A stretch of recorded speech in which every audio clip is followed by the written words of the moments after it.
As a foster child, I acted out quite a bit, and it had nothing to do with the personality that I had. It simply had everything to do with not knowing how to get the appropriate attention that I needed. Typically, most foster kids have moved from home to home to home. They've been passed on, and nobody's ever sat down and said, "I'm here for you." At this moment, there are over 400,000 children in foster care. You know these kids. You see them after they leave the system. They're on your street corners. They're in front of your favorite restaurant asking for money. Many that you don't see are in our homeless shelters, our jails, or in the pipeline for sex trafficking. We want to change those dismal outcomes. For the last 15 years, A Home Within has offered current and former foster children weekly psychotherapy at no charge, for as long as it takes. Because these young people deserve the same quality of treatment that any of us would want for our own children. We now have networks of therapists in 43 communities in 22 states, serving over 300 children, teens, and young adults every year. It works. The young people we see feel better and do better. They have friends. They stay in school. But we are never going to see every foster kid this way.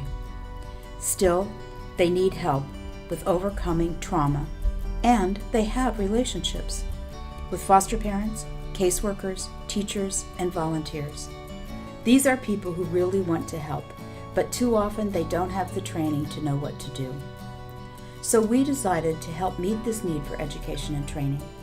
First, we created Fostering Relationships, a series of online trainings that delve into topics such as how trauma affects kids at different ages, how it's passed from one generation to the next, or what adults can do to help kids manage anxiety.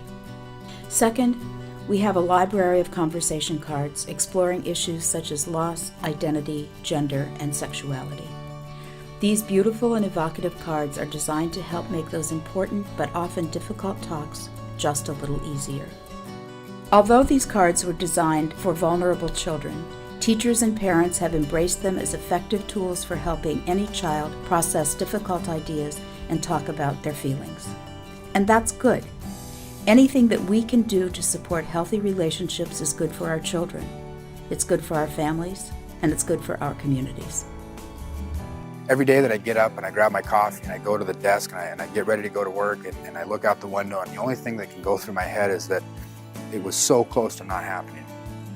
With the proper help and the proper professionals, we can have more kids grow up and turn out somewhat like me.